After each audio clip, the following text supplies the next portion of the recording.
ओम शान्ति, ओम शान्ति। Good morning सबैमा।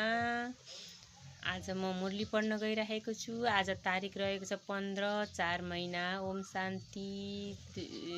मुरली बाप दादा मधुबन 2026।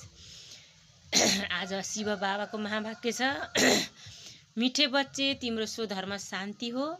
सच्चा शान्ति शान्ति धाममा मिल्न सक्छ। यो कुरा सबैलाई सुनाउनु छ। स्वधर्ममा रहनु छ। प्रश्न छ, कुन ज्ञान एक बाबासँग छ जुन अहिले तिमीले मात्रै पढ्छौ?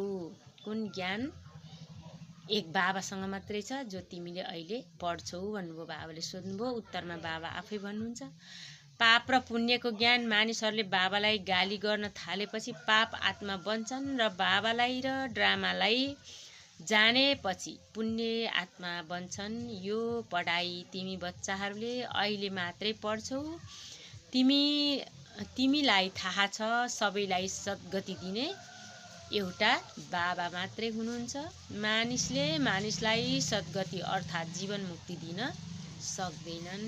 गीत छ, इस पाप की दुनिया से ले चल। ओम शान्ति। पुरै मुरली पढ्दिन, सार र धारणा मात्रै पढ्छु। अब धारणाको लागि मुख्य सार छ, बाबाबाट जीवन मुक्तिको वर्षा लिनको लागि पावन अवश्य बन्नु छ। ड्रामाको ज्ञानलाई बुद्धिमा राखेर दुःख धाममा रहँदा पनि दुःख धाममा रहँदा पनि दुःखबाट मुक्त हुनु छ। 2 नम्बरमा छ, धन माल वा धन सम्पत्तिको नशा छोडेर देही अभिमानी रहने पुरुषार्थ गर्नु छ। वरदान छ, विकारहरूको वंशको अंशलाई पनि समाप्त गर्ने सर्व सम्पूर्ण वा टस्टी भव भन्नुभयो बाबाले। आवश्यक परेको समयमा अलबेलाको लागि पुराना संस्कारहरूको सम्पत्ति किनारा गरेर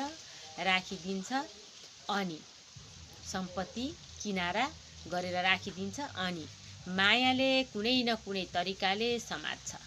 पुरानो रजिस्टरको सानो टुक्राबाट पनि समातिन्छौ। पुरानो संस्कारको सानो टुक्राबाट पनि बाबाले भन्नुभयो समात्छ, मायाले समातिन्छौ। माया धेरै तीक्ष्ण छ, उसको क्याचिङ पावर कुनै कम छैन। माया यति बलवान छ कि उसको क्याचिङ पावर कम छैन भन्नुभयो बाबाले। त्यसैले विकारहरूको बसको अंशलाई पनि समाप्त गर। अलिकति पनि कुनै कुरामा पुरानो खजानाको निशानी नहोस्, यसलाई